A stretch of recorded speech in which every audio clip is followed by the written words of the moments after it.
Well, tonight we're learning the crimes a mother is confessing to following the death of her baby girl. And just hours ago, Oaklee Snow's mom admitted to witnessing repeated abuse of her daughter by her boyfriend and said she did not try to get Oaklee medical attention before her death. Our Rich and I spent the afternoon in the courtroom as Madison Marshall pled guilty to neglect, and she also agreed to testify against her boyfriend, who now is facing murder charges in the little girl's death.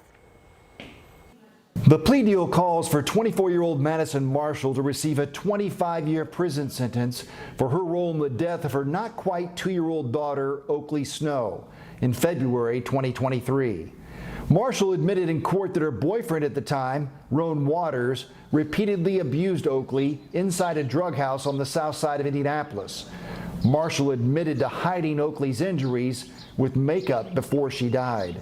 Our primary goal is to hold those responsible who participated in the death of Oaklee Snow and her disappearance.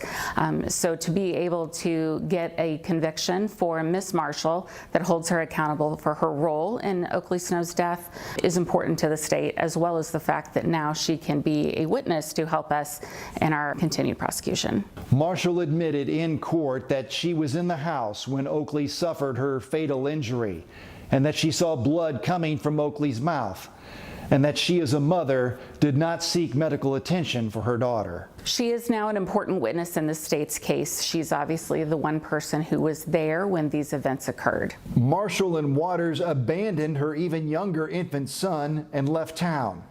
2 months later, after both were arrested, Marshall led investigators to Oaklee's body in a dresser drawer in an abandoned house in rural Morgantown. All evidence that we have indicates that they both played a role in the death of Oaklee Snow, but I believe there is evidence that the majority of the physical abuse occurred at the hands of Roan Waters. Waters was also in court Thursday. His murder trial was moved back about a month to June 9th.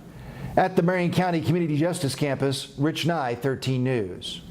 Marshall also admitted in court today that she and Waters were intoxicated on narcotics, including fentanyl, during much of the time of little Oaklee's abuse and her death.